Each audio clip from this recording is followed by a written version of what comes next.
The test is in 4 parts. At the end of the test, you will be given 10 minutes to transfer your answers to the answer sheet. Now turn to Part 1.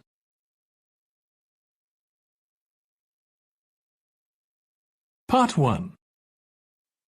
You will hear a woman phoning to inquire about exhibition information. First, you have some time to look at questions 1 to 4.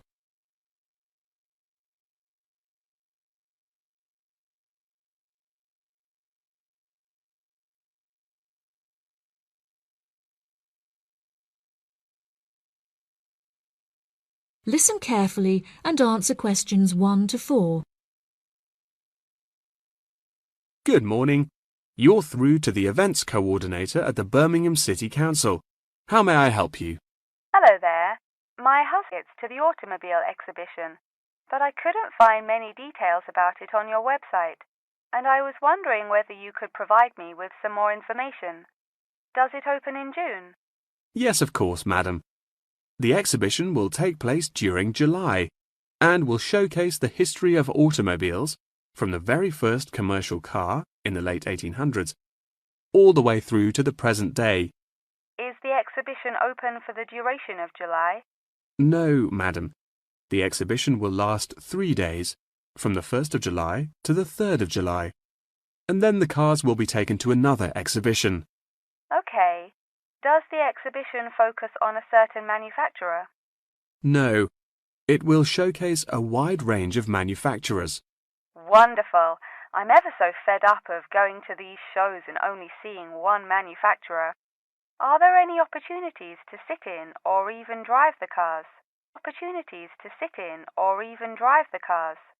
There will be many opportunities for you to sit in the cars. However, some of the cars will only be available to observe. We are yet to be told whether any of the antique cars will be available to drive. However, there will certainly be an opportunity to test driving some of the more modern cars on a purpose-built track. That sounds like great fun. I mustn't forget to bring my camera, or my husband will never forgive me. I'm afraid to say that cameras are actually strictly not allowed to bring into the exhibition. There will, however, be a section where a professional photographer will be available to take photos of you sitting in a car in period clothing. Well, that sounds like it could be fun, but I assume the photos won't be free. On the contrary, one free photograph is included within every ticket, but each photo after this will cost £5. Before you hear the rest of the conversation, you have some time to look at questions 5 to 10.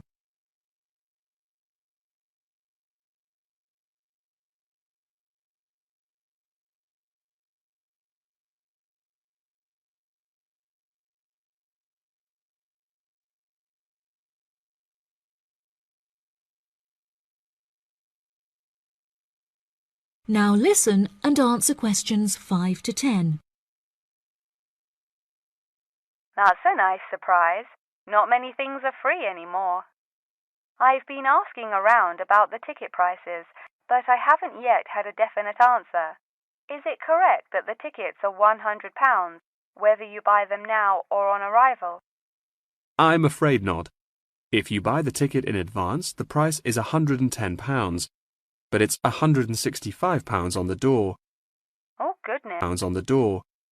Oh, goodness. I suppose I'd best pay for them now then.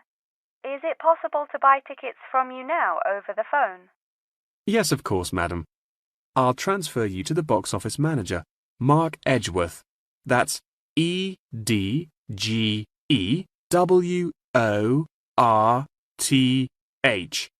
And he will probably need to take your credit card details and some personal details. Yes, that's fine. Before you transfer me, I just need to ask a few more questions. Will the exhibition be held in the Birmingham Exhibition Centre? I think that's where I went last time. No, madam. The Birmingham Exhibition Centre is currently undergoing some renovations, so this year all exhibitions will be held in the Summer Palace. Summer Palace? I'm not entirely sure where that is. Well, it's not too far from City Centre. once you're in the centre, it's for the palace. If not, most people in Birmingham will be able to direct you. Neither my husband nor I am particularly good with directions. Is there anywhere I can find this information on the internet? Our website will give you an address. Perhaps you could visit www.directions.com for more detailed information, and they should be able to provide you with step-by-step instructions. Okay. And is this the best way to contact you, by phone?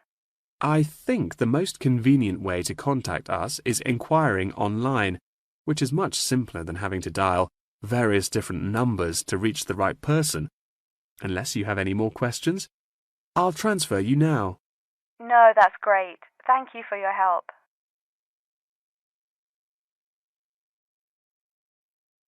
That is the end of part 1. You now have 1 minute to check your answers to part 1.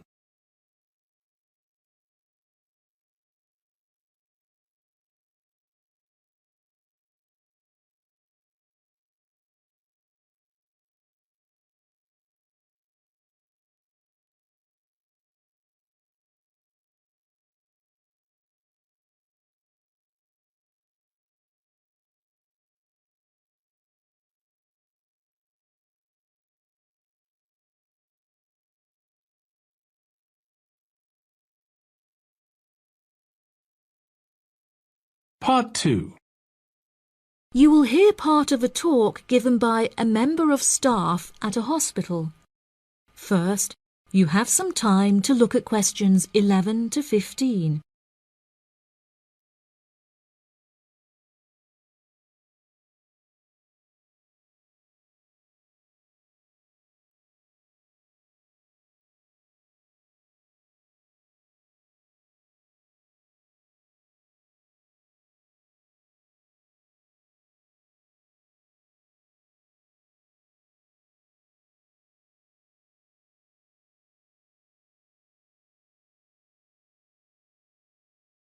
Now listen carefully and answer questions 11 to 15. Hello, and welcome to the homepage for the Healthy Hearing Medical Clinic and Surgery, where we'd like to share a little more information about the services we provide and more. Our hospital is one of the leading specialised hospitals in the United Kingdom, attracting the very best healthcare professionals from around the globe. Not only are we a leading medical practice, but we are also the only hospital in the United Kingdom dedicated entirely to the treatment of and research into the curing of hearing loss. Our facilities and staff here are renowned across Europe, attracting thousands of patients a year. Our consultations can number anything up to 11,000 patients a year. However, we aim to treat around 5,000 patients a year so as to maintain and ensure the quality of our services. Our patients are guaranteed the highest standard of care, as well as the use of our first-class facilities. All patients requiring overnight treatment are provided with their own private room with ensuite facilities, as well as a state-of-the-art entertainment centre, which includes a flat-screen LCD television and PlayStation. Appointments with our healthcare professionals can be made at any time during the week, with female doctors available between 8 a.m. and 11 a.m. If you need to see a doctor outside of these times, please visit the Out of Hours page of our website for more information. Our doctors are all trained to an exceptionally high standard and practice a vast array of specialities. Mr. Roberts is a fully qualified ear and throat specialist. Mr. Edwards is a pediatric hearing specialist, while Mr. Green specializes in reversing hearing loss. For more details about our people, please visit the staff members page on our website. During a consultation, doctors will sometimes decide medication is required, for which patients should receive a prescription. There are several pharmacies within the city. However, we recommend that patients use the pharmacy housed within our healthcare facility. Our in-house pharmacy is well stocked at all times. Our products are competitively priced, and our pharmacists are on hand to help and advise from 8 a.m. until 10 p.m. from Monday to Saturday, and from 9 a.m. until 12 p.m. on Sundays. If you require any help outside of these hours, please see our Out of Hours page on the website. Since the Healthy Hearing Medical Clinic and Surgery also functions as a teaching hospital, we aim to provide our students with every opportunity to expose themselves to medicine in practice. Therefore, we would like to encourage our patients to give their consent for a medical student to attend their consultations. If our patients are not comfortable with this, there will be a form at reception where patients will be able to opt out. Before you hear the rest of the talk,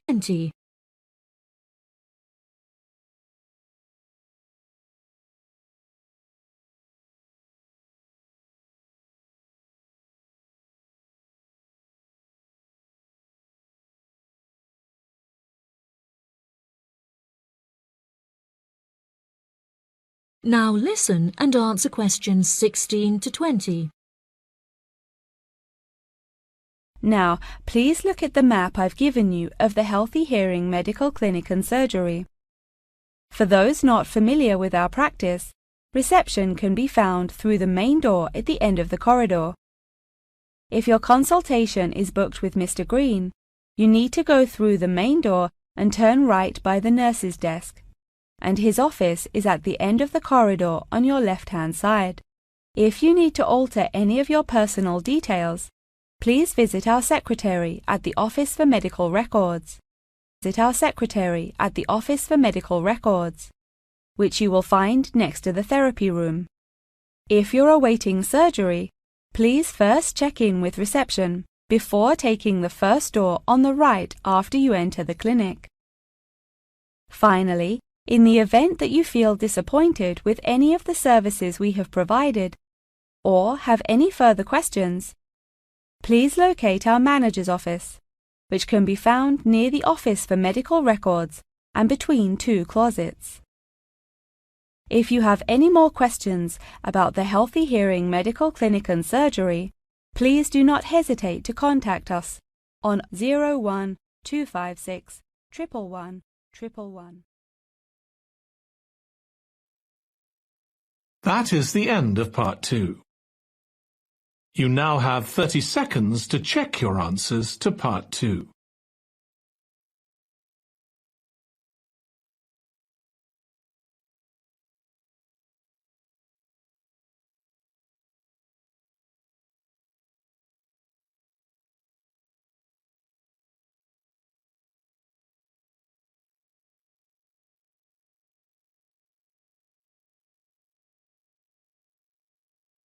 Part 3.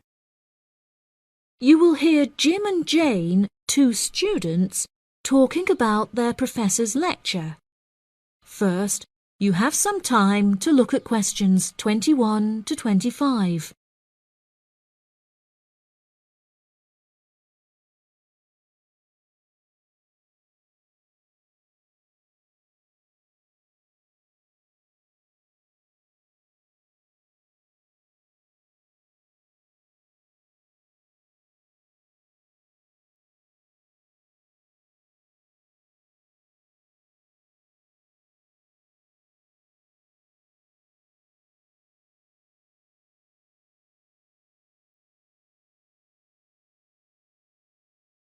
Now listen carefully and answer questions 21 to 25. Jane, what did you think of Professor Morgan's lecture? I don't know about you, but I find it incredibly difficult to believe that light influences the environment as much as he says. I've never seen any journal articles, websites or anything that verifies his arguments. It's stupid. On the contrary, I've seen a great deal of research supporting his argument from a wide range of renowned scientists. Have you looked at the recommended textbook listed on the course outline given to us at the beginning of the semester? All the information is in there. Perhaps you've just been looking in the wrong places. Look at the course outlines. I have so many loose sheets of paper I tend to lose anything I'm given by the end of the day. What's the textbook they recommend? And where can I get it from? I should probably go buy it soon. I'm already behind in the course. Yeah, you definitely should buy it. And our grades are more important this year. It's called The Influence of Light on the Environment.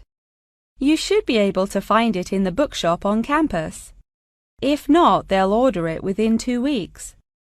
In the meantime, you should read up on Ken Simpson's work. He argues that in order to protect natural habitats, governments should endeavour to turn off lights in cities at night. Well, that's controversial. I doubt any government would be willing to do that any time soon. I imagine roads would become quite dangerous without street lighting. For this issue, Dave Kepler suggests they could just replace the existing lights with more environmentally friendly bulbs. They could even install solar-powered lights. That way, roads will be more eco-friendly while maintaining safety. Although I guess they wouldn't be particularly effective in colder countries, especially during the winter. That's quite a good idea, actually. The price of solar power is supposed to be on par with electricity within the next few decades, and it was on the news this morning. I've also heard that, according to Sharon Gray, in countries with more sunlight, insect-eating animals tend to be smaller in size. Since there are fewer insects, and the remaining insects produced a smaller number of eggs. Yeah, I think I read somewhere that sunlight also has a negative effect on the qualities. There is a lot of water pollution caused by factories rather than sunlight. Nevertheless, Maria Jackson says that in direct sunlight, the surface of the water becomes more translucent.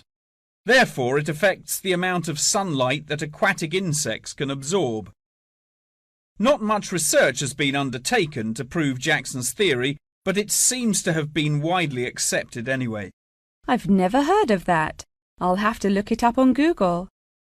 The only other theory I've studied is Barbara Swallow's study on how declined insect population adversely affects the frog population. Not that I'm complaining. I hate insects, especially spiders. You have arachnophobia? I never would have guessed. Didn't your brother have a pet black widow spider? Yes, he did, and I hated it. It escaped from its cage once, and we never found it.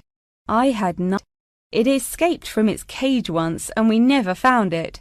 I had nightmares for months. Before you hear the rest of the conversation, you have some time to look at questions 26 to 30.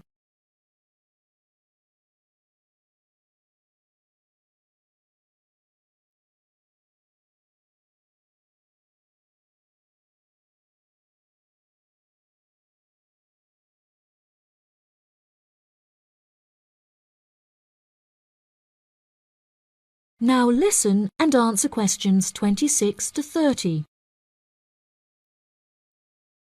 Okay, now I'm getting goosebumps. Let's change the subject. What's your stance on natural and artificial light? Honestly, I'm not sure it makes much difference which one you use. Species will die out either way. I think the real argument we should consider is global warming and protection or replacement of finite fuels. Solar power provides us with an incredible opportunity to replace electricity, and governments should definitely increase spending on research in this field. The theories discussed in our lectures, like Simpson's and Gray's, are so vague and lack proof, so I don't understand why we even study them. I see what you mean. I don't like learning unsupported theories for exams, and I'd rather spend my time learning something else. For example, I'd be much more interested in studying the animals in safari parks than researching migratory birds, particularly the effect of tourists on the quality of life of animals. As we know, Every year thousands of visitors will drive in their own vehicles or ride in vehicles provided by the facility to observe freely roaming animals. Yeah, that would be really interesting. Especially those animals living in more tropical countries like Borneo. Following on from that, I want to study how bringing animals over from foreign countries to put in our zoos affects their life expectancy. For example, do you remember when China sent pandas to Edinburgh Zoo? Apparently, one of the pandas became depressed, but it was never explained why. To me, obviously, you can't take an animal out of its natural habitat and put it in a cage on the other side of the world. It just doesn't work. That is the end of part 3. You now have 30 seconds to check your answers to part 3.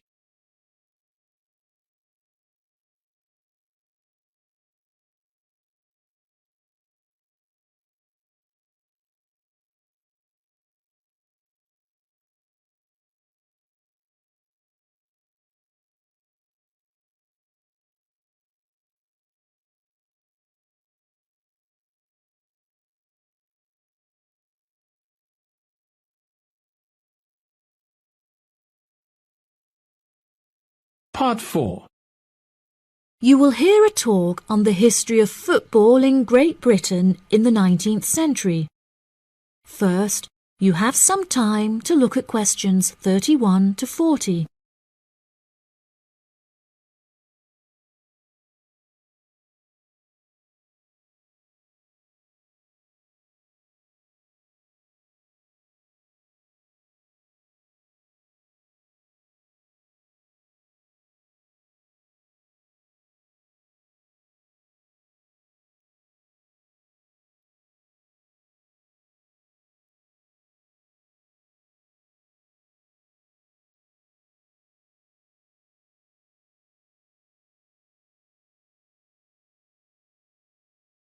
Now listen carefully and answer questions 31 to 40. Great Britain is often hailed as the home of football, with talented players travelling from far and wide to play for teams in the English Premier League, one of the most popular football leagues on the planet. Today we are going to take a look back to the 19th century Great Britain, in an attempt to trace the evolution of the beautiful game, as it is now known. Prior to the 19th century, the game featured a wide variety of local and regional adaptations, which were later smartened up and made more uniform to create our modern-day sports of association football, rugby football, and Ireland's Gaelic football. Even up to the mid-19th century, Shrovetide football, or mob football, was still widely practiced. According to the rules of mob football, there were no rules. A player could legally use any means whatsoever to obtain the ball, such as kicking, punching, biting, and gouging, with the only exceptions being murder and manslaughter. These games may be regarded as the ancestors of modern codes of football, and by comparison with later models of football, they were chaotic and had few cooperation. Towards the latter end of the 19th century and moving into the early part of the 20th century, however, there appeared a newfound emphasis on moral values in football. Perhaps a more modern example of this can be seen in John Terry's suspension as England captain, following reports of his infidelity to his wife. Furthermore, as mob football died away, there grew a greater concern for players' health and general well-being, with many clubs affording their top players access to frequent medical checkups and treatment. Despite the presence of Great Britain's unique state-funded National Health Service, football clubs are still seen today, providing team members with state-of-the-art healthcare facilities, with the top clubs even housing their own specialist doctors and physicians.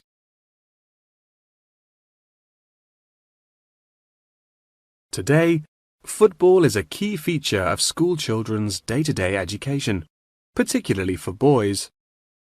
With the help of football associations, all schools in the UK are boasting their own football teams. This mainly comes as a result of pressure put on schools and the government by concerned parents, who felt that football education taught their children valuable lessons and indeed vital life skills such as teamwork and a drive to succeed. Nowadays, many of the UK's top football clubs provide training facilities and outreach programs in an attempt to educate the nation's aspiring youths. As I previously mentioned, it was only during the 19th century that football in its uniform concept truly began to emerge, with footballers previously playing according to their own versions of the rules. However, it was not until the early 20th century that different players actually began to play according to these standardized rules. Schools, including the likes of Eton College, Winchester College, and Harrow. In 1848, there was a meeting at Cambridge University in an attempt to lay down the laws of football. Present at the meeting were representatives of each of these major public schools, whom each brought a copy of the rules enforced by their own individual school's rules of football. The result of the meeting was what is now known as the Cambridge Rules, thereby uniting the rules from across the country into one simple document. However, the Cambridge Rules were not liked by all, and a new set of rules, Thring's Rules, compounded in the book The Simplest Game, became commonplace among dissenters. Across the country, improvements in infrastructure and public transport had a knock-on effect of dramatically increasing attendance to football games. Football quickly became a social event where spectators would meet friends, drink tea, and chat about the good old days. As football became more and more popular, it was decided that more money should be invested in maintaining the quality of pitches, amongst other things, and there was even talk of installing seating for spectators. However, the question of who was to foot the bill quickly became a divisive issue, with many believing that the government should fund football's development as a national sport. But in the end, the onus fell upon Britain's local and regional football clubs for the funding and development of the Football Association. They became responsible for the upkeep of football grounds, began to pay their best players a small salary, and organised competitions against other local and regional teams. And there began England's Football Association, or the FA, as we know it in its current form, the governing body of football in England. As the FA continued to grow and accumulate greater wealth, it was able to attract more and more talented young men from across the country, before finally accepting professional talent in the early 20th century. Today, football is played at a professional level all over the world. Millions of people regularly go to football stadiums to follow their favourite teams, while billions more watch the game on television or on the internet. That is the end of part 4. You now have 1 minute to check